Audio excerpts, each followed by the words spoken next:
C-section recoveries are hard, and as a board-certified OBGYN, here are the top 5 things I think all moms need to know if you are recovering from a C-section.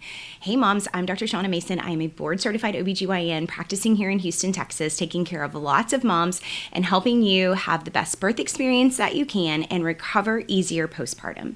So having a C-section, whether it's planned or unplanned, comes with a recovery.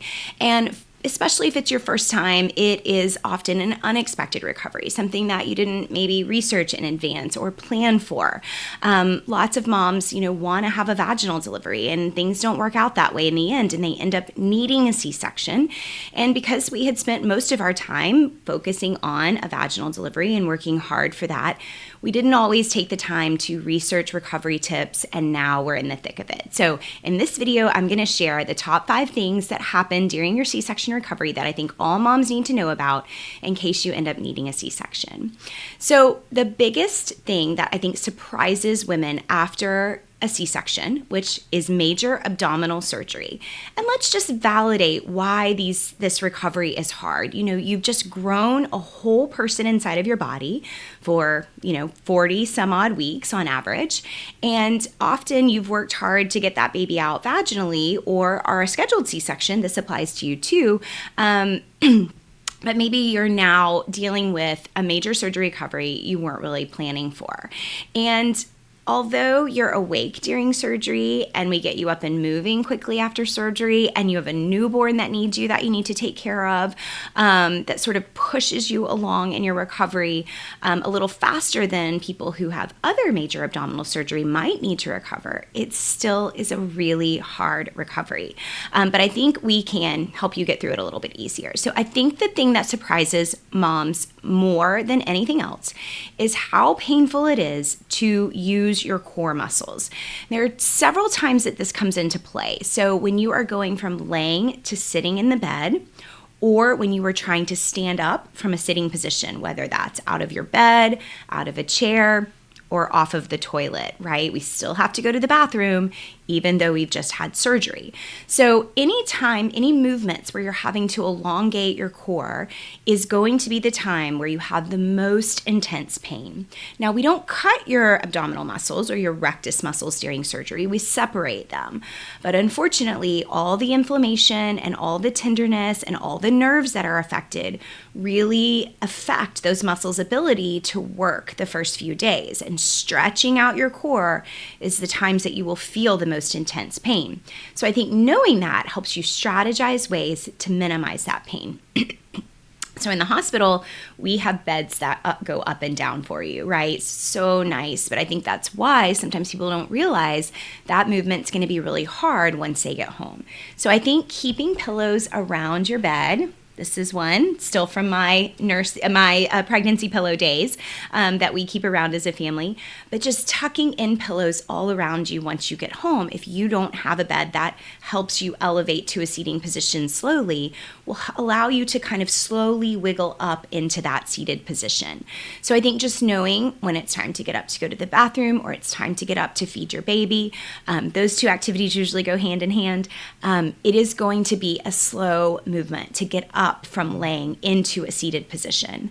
The next thing is when you trying to keep everything next to you on your nightstand so that you don't have to bend over or bend down to get anything.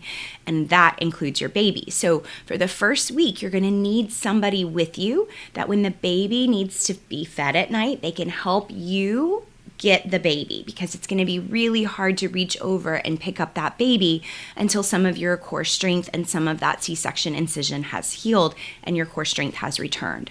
So you want to have kind of a setup for a pump or bottles or diapers right next to you on the bed, and you want to have a partner or a support person that can help you lift the baby to you, so your only focus is getting yourself up into a seated position. So let's talk about getting up out of a chair. So I think it's really hard to sit in a very squishy, comfortable chair or sofa. You want to look for chairs that have 2 armrests so that you can kind of control the the speed at which you elongate your core, or you want to have something available in front of you, like a tray or a stand or even a dining room chair, so that you can hold on to it and it's steady, and then you can slowly elongate your core. Most of the time, once you're up and elongated, the pain gets so much better. So walking and stairs and things like that aren't actually as hard as we anticipate them to be, but it's the getting to standing that can be really difficult. The same is true for standing up after you go to the bathroom. So I think keeping something in your bathroom, a chair or a tray or something that is very sturdy, so that you can help yourself. Because sometimes if your partner or your support person is dealing with the baby or other children, it's hard to kind of call someone in to help you get up from the bathroom. And with toilets, there are no armrests, so it makes it really hard to kind of slowly support yourself up. It takes about 7 to 10 days for most women to recover some of this strength and to feel like the pain is really easing up. Usually by then, you're able to get yourself up into the bed much, much quicker and easier. You're able to reach down and lift the baby up to you, and you're able to comfortably stand up and elongate that core without needing so much support. But I think anticipating that this is going to be the really hard movements while your body is healing, and having those systems in place so that you can do more on your own and feel independent during your recovery, even though you're still needing lots and lots of help. The next thing is, don't be afraid of pain medicine, but use them cautiously. And we say this because there's lots and lots of information out there about being addicted to pain medicine, and that is a real problem that we have in our country. But the thing is, it's not usually in people who are recovering from major surgery or injury where they need pain medicine. It's when we develop chronic pain or we start using pain medicine for things that are not for pain. So things like sleep or anxiety or a euphoria feeling, because those are things these medicines can also be substituted for. But when you are a new mom and you have had major surgery, like a C-section, to get this human being out of your body, it is very normal to need strong pain medicines to help your body be able to move, which we know helps with healing, but sometimes it's just more than you can bear. So a lot of strategies now are to use scheduled anti-inflammatory medications, things like ibuprofen and Tylenol, to keep kind of low levels of pain at bay, and then to separate out the stronger narcotic medications to use only as needed. And that way you can really see, as a new mom, how to pace yourself. If you were taking your pain medicines every 3 to 4 hours, maybe now you're only needing them every 4 to 5 or every 5 to 6, and so on. And so you can really kind of space them out individually as your strength improves, as your pain gets better, and as your recovery gets much, much smoother. So don't be afraid to use pain medicine. It's very normal that you need them, and sometimes getting behind on the pain makes it much harder to catch up. But unfortunately, these medicines do have side effects. They can make you very sleepy. They can make your memory funny. They can make you feel a little disoriented. So try to stick with the Tylenol and ibuprofen as much as you can, and kind of sprinkle in the narcotics for when the pain is getting really intense.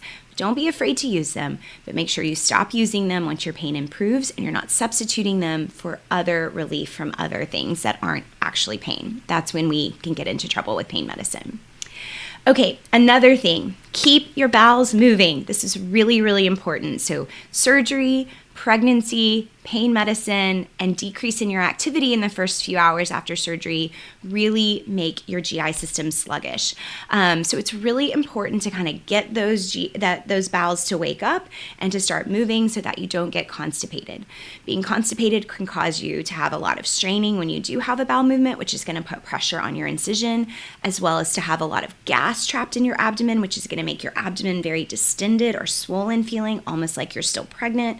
And that's going to put a lot of tension on your incision, which is also going to give you pain. So it's really important to keep your bowels moving. So if you're someone who already struggles with constipation, you want to jump back into your bowel regimen. You want to use stool softeners, eat fiber, drink the things that help keep your bowel movements going, drink all of your water, right? But then we have great medications that can also be used as supplements to try to help encourage things along. We want to use Miralax or milk of magnesia. Those are over-the-counter medicines that you can have on hand if you know you're a scheduled C-section. And it's sometimes good to use those every couple of days or even every day until things are back to normal. And once you finish your pain medicine, you may feel like things are really balanced again.